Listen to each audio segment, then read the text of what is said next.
America is broken. Taxes are soaring, as well as gas prices. Many members of Gen X and Gen Z find themselves unable to buy a house. Poorly made, car-centric infrastructure just reinforces the need for more addendums and add-ons, like wider streets and smaller sidewalks, making it harder and more dangerous for anyone to walk anywhere. And because of that, pollution is spewing out into the air, while people on the ground who can do anything about it either don't care enough or outright attempt to deny that it's even happening. Yes, this country's broken. A wide crack is starting to form, and once that crack grows big enough and the jar shatters, we at the bottom will be left to pick up the pieces. Alright, enough of that. I have beef with the entire United States government.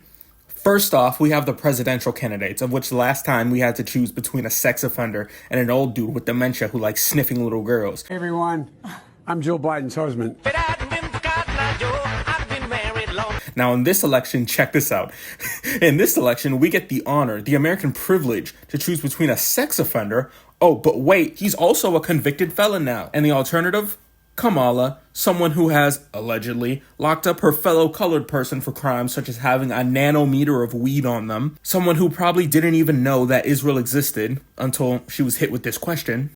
Yeah, so I couldn't find the video, but it was like a stupid video where, they were asking her about something and she said some dumb shit like, war is bad or something like that. Like she said something that was like stupidly obvious, so...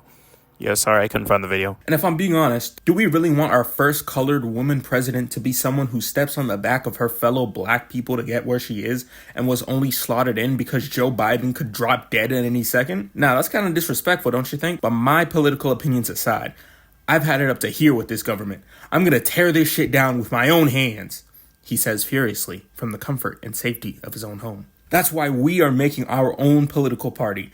That's right, with you all as the energy and me as the engine, I am positive we can carve out a better future for humanity. Our name will be the Horse Party, for a very obvious reason. And in this video, I will be lining out what our main driving policies will be for America and making a better future for our children. But wait, now would be a good time to tell you that people who don't or aren't sub to my channel will be hunted down and exterminated in my new world. But fear not, if you sub and hit the bell right now, I may show you leniency. Policy 1, raising the age of consent. For my first policy, I argue that we should raise the age of consent to the age of 20 years old. Raising the age of consent would have many benefits. Number 1, people seem to forget the age of consent in many states. Certain individuals like EDP and Dr. Disrespect seem to forget that the age of consent is 18. Well, no more. By heightening the age of consent to a flat 20, we make it very easy for everyone to keep their hands off of anyone below that age. No more, I thought she was 18. No more, well, 16 is legal in this state. No, fuck that and fuck you. I'm tired of Drake and Cody Ko being able to skirt around and live off their assets because they technically didn't commit a legal crime. Nigga, you are a pet. You were trying to take a minor to Pound Town. You can't fuck that little ass dog. Why did I write that? Also, making it a flat 20 makes sense if you think about it. When can you drink and smoke? When you're 21. If I have to wait to be 21 to ruin my life with alcohol, then you should be forced to wait till you're 20 to ruin your life with a kid. So no, anyone who has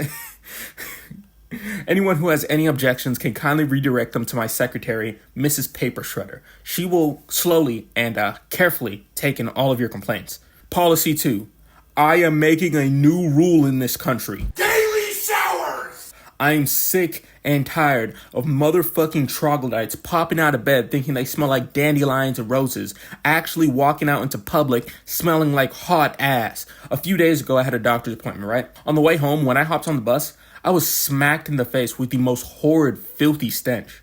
It was like I had walked into a Smash tournament that was taking place at Asmund Gold's house. The stench was so thick, it could have been mistaken for a Jamaican woman. If you look like this, hit me up, please. And the funniest part about this whole encounter was that this motherfucker had banana peels on the floor and on the seat around him on some Curious George type of tomfoolery. I shit you not, as soon as he finished one, he pulled out another one from seemingly nowhere and started munching again. So this nigga is sitting at the front of the bus, bombarding everyone who comes on board with the foul stench of piss and absolutely chowing down on some bananas. And that's why I decided to make this fucking policy, because apparently people don't have the common decency to wash they ass. So, from here on out, if anyone catches you smelling like ass in a public place like a library or a bus station, you will be fined $5 for every infraction. Because if you think you can just sit there and assault my fucking nose without paying for it, then you can go jump off a bridge. Maybe you'll be clean when you come out. Policy number 3, white women are now banned from talking about racism on Twitter. Whoa, whoa, whoa, I thought you were joking, but this is extremely misogynist. I can't believe you'd say something like that. Now, where were we? Oh yeah, white women.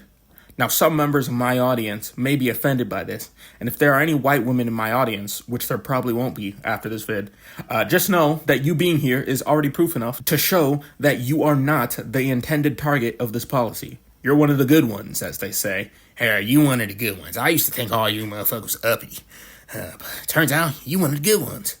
But the amount of shit barfed onto the internet has to be done by like 50% white women, and then everybody else is divided equally. Because holy shit, every time anyone says anything stupid, you can guarantee that it was a white bitch. Especially if she said anything about racism, homophobia, or transphobia, or any other supposed prejudice. I see white women with BLM in their bio more than I see black people with BLM in their bio. I see white women with trans flags in their bio more than I see people who are genuinely trans with trans flags in their name.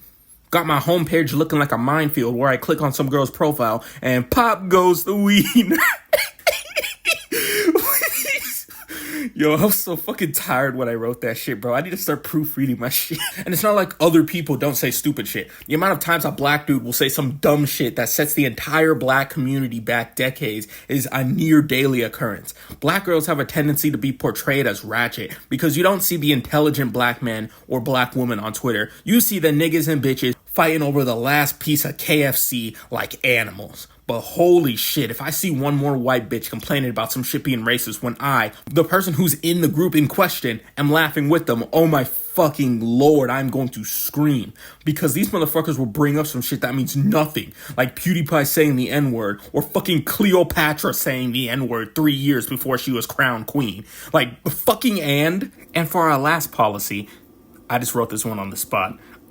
Instead of fining companies when they do something wrong, like, oh, I don't know, steal all of a nation's water and sell it back to them, we aren't going to fine them. This is America. Taking money and redistributing wealth is the definition of communism. And I don't know about y'all, but I would rather die than let communism take this country. Fuck that.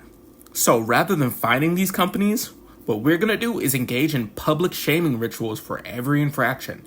Oh, what's that?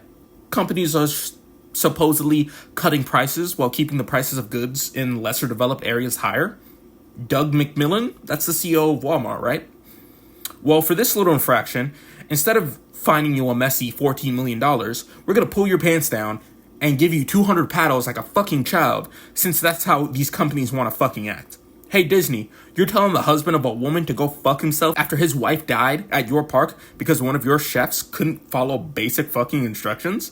Well, Bob Igor, I suggest you oil up those cheeks so they look good while you're getting your lashes. Moral of the story, vote for me in the upcoming election. Yeah, that's it. Bye.